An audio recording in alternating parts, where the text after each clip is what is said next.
Hello friends, हमारी जो आज की कहानी है उसका नाम है रंग बिरंगा हुआ श्वेत वन। बहुत साल पहले एक श्वेत वन था। वहाँ सभी चीज़ें सफ़ेद थीं, पेड़ हो या फूल पक्षी हो, तितलियाँ सब सफ़ेद। इस वन की रखवाली एक श्वेत परी करती थी। वन में रहने वाले सभी को परी के बनाए हुए नियमों का पालन करना पड़ता, जैसे कि एक दूसरे की सहायता करना, प्रेम भाव से रहना, लड़ना झगड़ना नहीं, स्वच्छता रखना, प्रकृति का रक्षण करना। एक दिन श्वेत परी को अपनी सहेली से मिलने के लिए उसके देश जाना हुआ। श्वेत वन की जिम्मेदारी वहाँ पक्षियों को सौंपकर चली गई, लेकिन श्वेत बन जाने के बाद सभी पक्षी वन के नियम भूलकर एक दूसरे के साथ लड़ने झगड़ने लगे, स्वच्छता के बजाय गंदगी फैलाने लगे।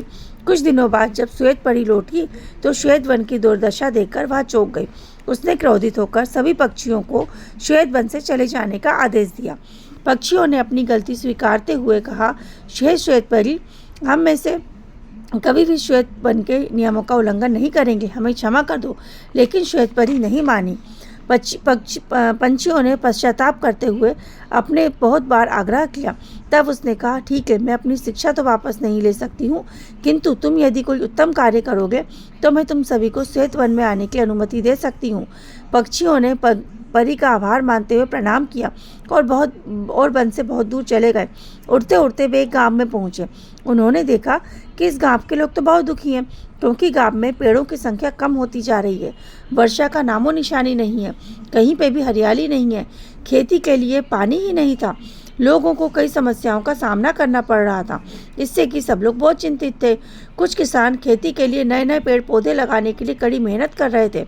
श्वेत पक्षियों ने उनकी सहायता करने के भाव से मधुर स्वर में चहकना प्रारंभ किया। मीठे स्वर वातावरण में फैलते ही लोग उनकी मधुरता में लीन हो गए और श्वेत पक्षियों को निहारने लगे। उनकी चिंता व थकान मानो सब दूर हो गए। जैसे ही पंछियों के मधुर स्वर रुके हुए लोगों ने उनसे पूछा, तुम सभी कोई दिव्य पंछी जान पड़ते हो, कहाँ से आए हो? पक्षियों ने बड़ी नम्रता से सारी वास्तविकता बताई और कहा कि हम यहाँ आनंद फैलाने और अच्छा काम करने के लिए आए हैं। क्या हम यहाँ कुछ दिनों रह सकते हैं? लोगों ने हर्ष के साथ कहा, हाँ बिल्कुल, आप हमारे अतिथि हो, इसलिए आप निश्चित होकर यहाँ रह सकते हो। यह सुन पक्षियों की खुशी का ठिकाना ना रहा।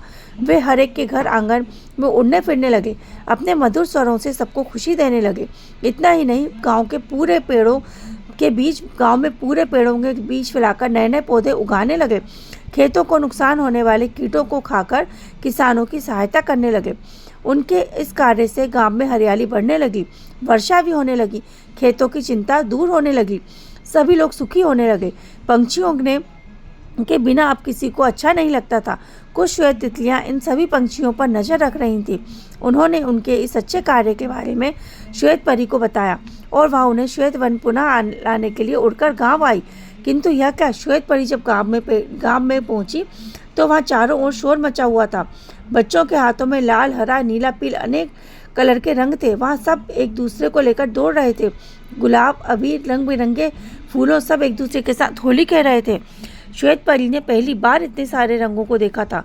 यह देखकर वो आश्चर्यचकित हो गई। उसी समय वहाँ श्वेत पक्षी भी यहाँ पहुँचे। रंगों का ऐसा अनोखा त्यौहार उन्होंने कभी नहीं देखा था। श्वेत रंग और पिचकारी लेकर बच्चे रंग पिचकारी से खेल रहे थे। सभी पंछी कहने लगे, चलो हम भी होली खेलते हैं, आज तो हम अलग अलग रंगों में रंग लेंगे। तब तुम सब पक्षी बिल्कुल सफ़ेद रंग के हो, कौन सा पंछी कौन सा है पता ही नहीं चलेगा। फिर अचानक ही बच्चों ने पंछियों को रंगना प्रारंभ कर दिया।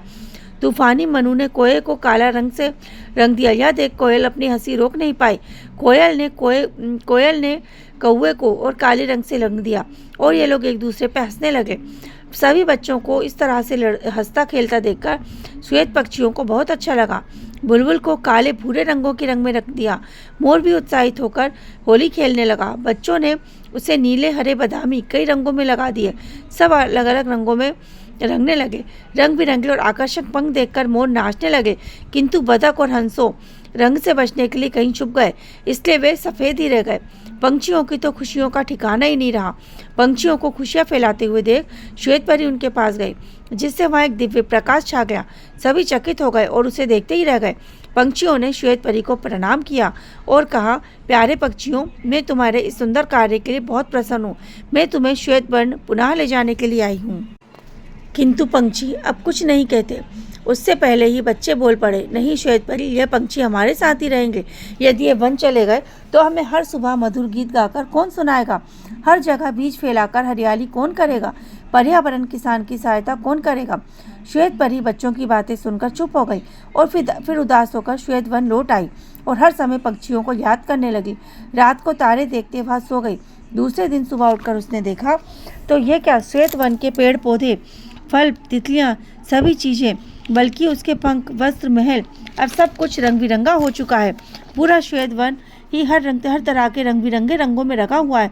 वह सोचने लगी, आखिर ऐसा कैसे हुआ?